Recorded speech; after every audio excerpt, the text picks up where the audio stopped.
Ngayong gabi sa Votebook Philippines Next First Spouse, kilalanin na may tuturing umanong secret weapon ni Gilberto Teodoro Jr., ang kanyang misis, na si Tarlac Congresswoman Nicky Prieto Teodoro. Naritong ulat ni Vicky Morales. Tulad ng kanyang asawa, sumabak din sa politika si Representative Nicky Prieto Teodoro. Isa sa may pinakamaugong na pangalan sa hanay ng mga posibleng maging First Lady. Sa kanyang ganda at angking talino, hindi maiwasang maihambing siya kay Jackie Kennedy Onassis. Mailap si Nicky sa media, pero sinubukan pa rin naming makilala siya ng malapitan sa ulat na ito. Minsan siyang naging modelo. Sa tamis ng kanyang ngiti at sa ganda ng kanyang mukha, kahit sino, maengganyong bumili ng produktong kanyang ine-endorso. Pero ngayong panahon ng eleksyon, imbes na produkto, ang asawa niya ang kanyang ine-endorso.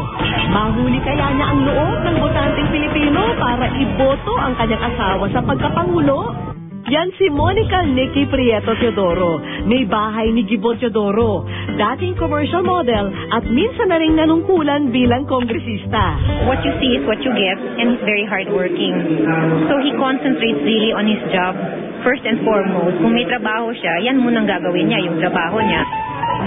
Ganda at talino. Ito ang bentahe ni Nicky sakaling maging First Lady. Inihahalin tulad na nga siya kay Jacqueline Kennedy Onassis o Jackie O, ang First Lady ni US President John F. Kennedy. Galing sa Buena Familia, nakapagtapos siya ng kursong International Marketing sa Webster University sa Geneva, Switzerland. Taong 2007 naman nang pumasok si Nicky sa mundo ng politika. Siya ang pumalit sa kanyang asawa bilang kinatawan ng unang distrito ng Tarlac. Bilang congresswoman, isinulong niya ang mga programa para sa kabataan.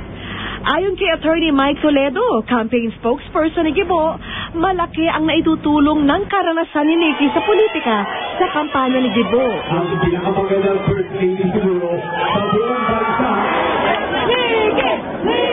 May advantage talaga kung kasama si Nicky dahil po nakikita nila ang asawa ng kandidato na talaga namang makikita naman natin na maganda si Nicky at makikita mo naman na maganda yung ngiti niya, madaling kausap at nakikita mo naman yung charm ni Nicky.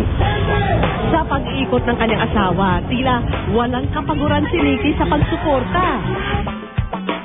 Minsan pa silang nagkatagpo ni Shalani Soledad, ang kasintahan ni presidential candidate Noynoy Aquino na pinsang ng kanyang asawang si Gibo. Sa nakalipas na mga linggo, ilang beses naming sinubukan humingi ng panayam kay Nicky, pero hindi ito nagpaunlak. Ayon kay Attorney Mike Toledo, sadyang abala lang daw si Nicky sa kampanya. Kaya nga siguro nagiging elusive, so to speak, kasi talaga pong very busy, punong-puno ang schedule niya sa pangangampanya at patuloy niyang ginagawa ang mga social-civic activities. Mabigat ang tungkulin ng Pangulo. Siya ang mag-aakay sa sambayan ng Pilipino. Pero wala mang politikal na tungkulin ng kanyang First Lady, hindi siya dapat ismulin. Kung ang Pangulo ang haligi ng bansa, ang First Lady naman ang puso nito na hindi dapat sarado kahit kanino. Vicky Morales po para sa Votebook, the Philippines Next First Spouse.